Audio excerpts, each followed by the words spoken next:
A 15-year-old boy was humiliated after being forced out of his first-class seat, but what happened next shocked the entire airline.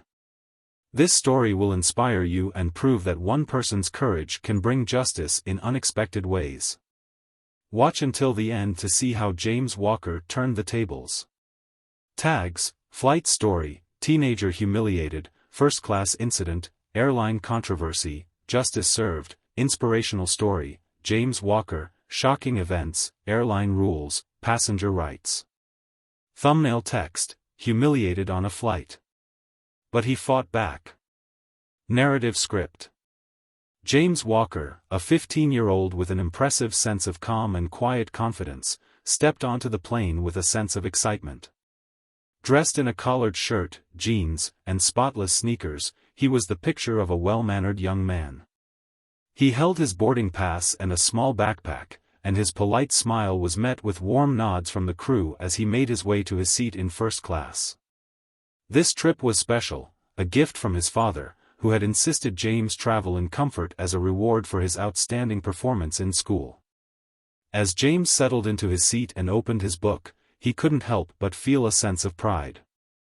Flying was always an adventure, and sitting in first class felt like a dream come true. But that dream was quickly interrupted.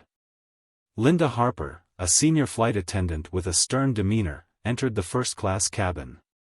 Her sharp eyes scanned the passengers with authority, but her gaze lingered on James.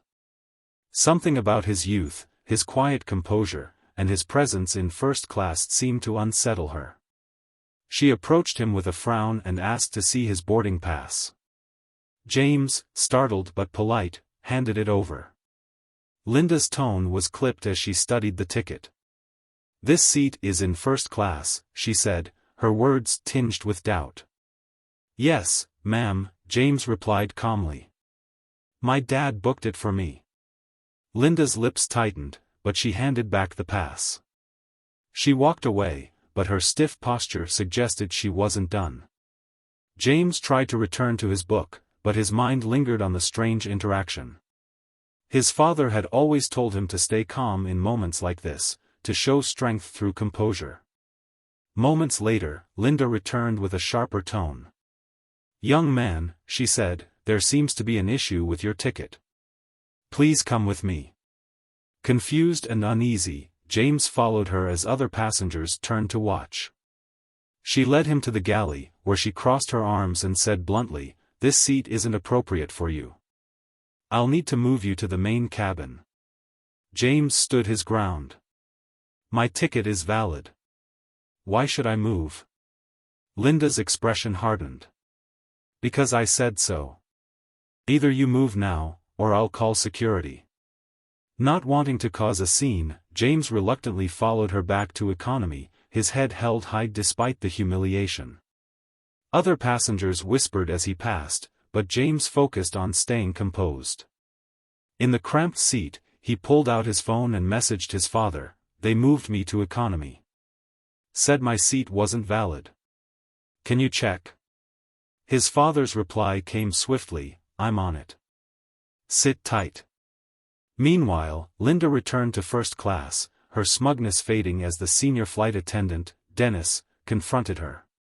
"What's going on with the kid you moved?" Linda avoided his gaze. "I had a feeling he didn't belong there," she muttered. Dennis frowned. "A feeling? That's not how we do things. If his ticket was valid, you had no right to move him." Then the phone rang in the galley. Dennis handed it to Linda, and her expression paled as she listened. It was the airline's executive office, instructing her to explain her actions and treat all passengers with respect. A report would be required upon landing.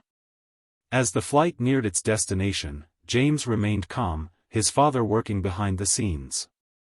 When the plane landed, Linda was met by uniformed security officers. Her confidence crumbled as she realized the gravity of her actions. Meanwhile, James walked off the plane with quiet determination. Speaking softly into his phone, he said, "Thanks, Dad. It's handled." This wasn't just about him. It was about standing up to injustice so no one else would have to face the same humiliation.